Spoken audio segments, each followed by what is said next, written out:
welcome to Storytime. Tabby McTat by Julia Donaldson, illustrated by Axel Scheffler. Tabby McTat was a busker's cat with a meow that was loud and strong. The two of them sang of this and that, and people threw coins in the old checked hat, and this was their favorite song.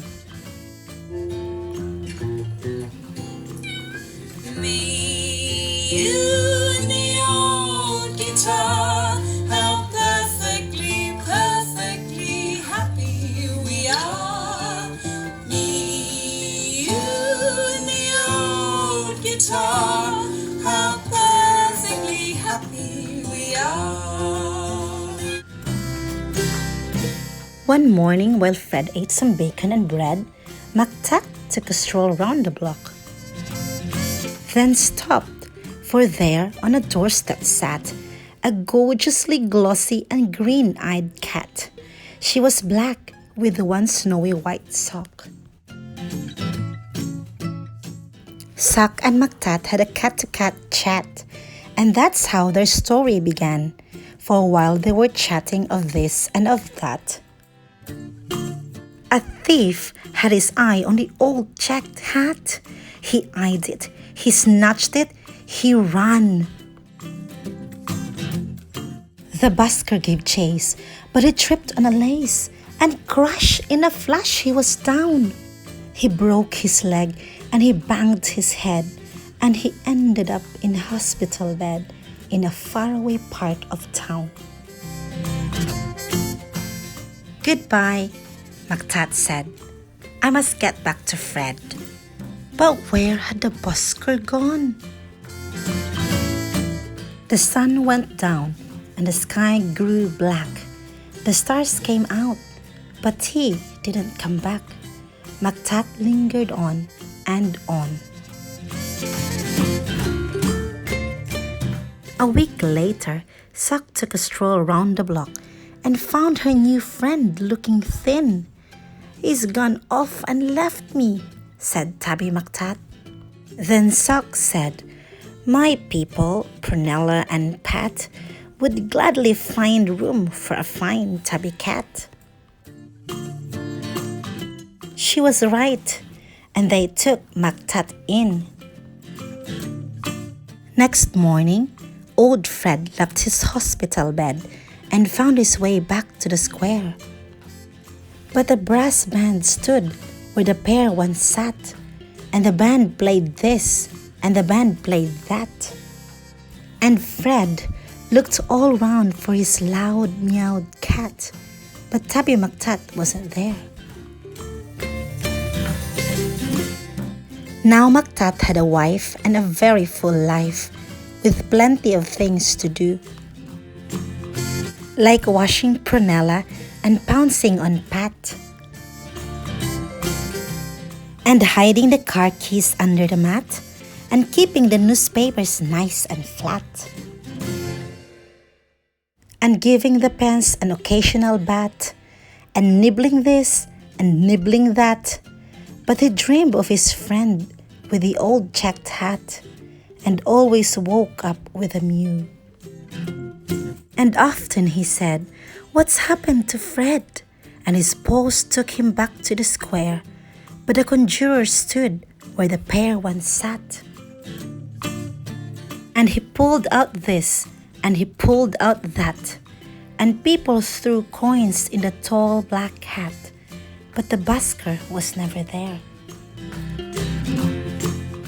One morning Sock said, "Look under the bed and see the 3 kittens I've had." And Soames looked like this, and Susan like that, and the littlest kitten called Samuel Spratt looked exactly the same as his dad.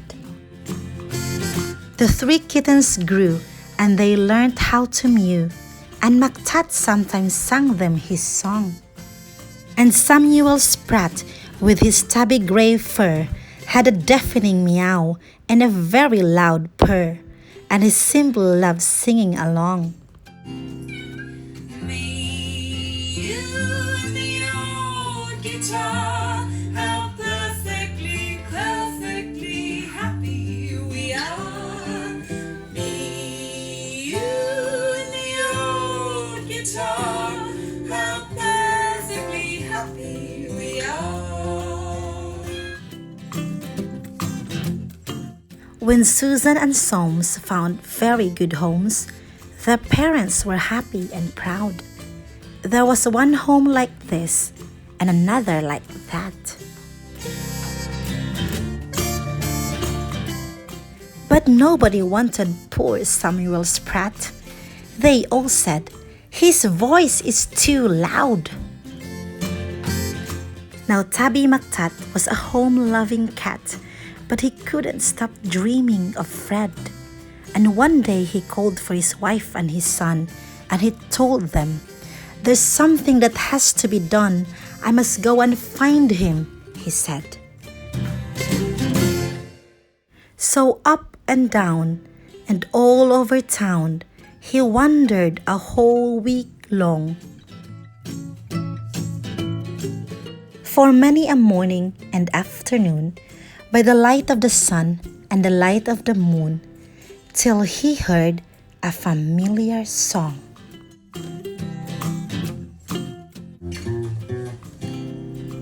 Just me and the old guitar.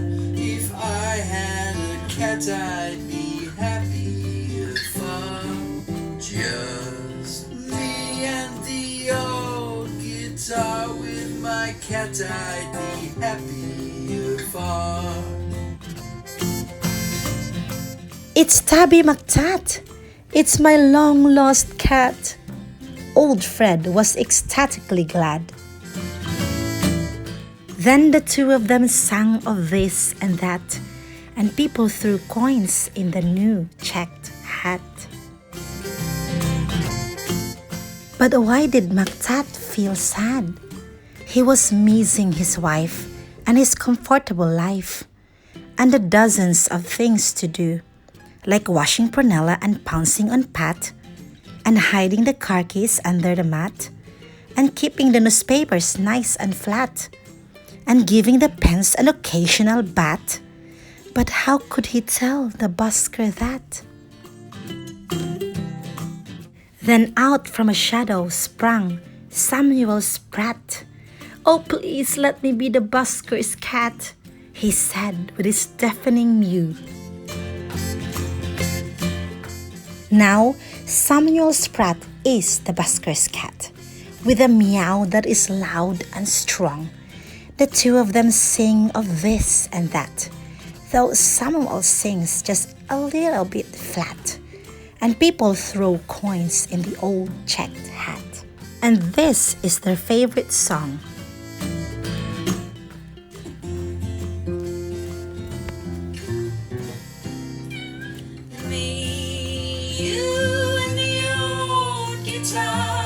How perfectly, perfectly happy we are. Me, you, and the old guitar. How perfectly happy we are.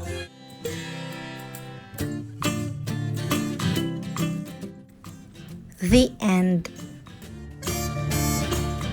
I hope you had fun listening to the story. Until the next story time, bye bye.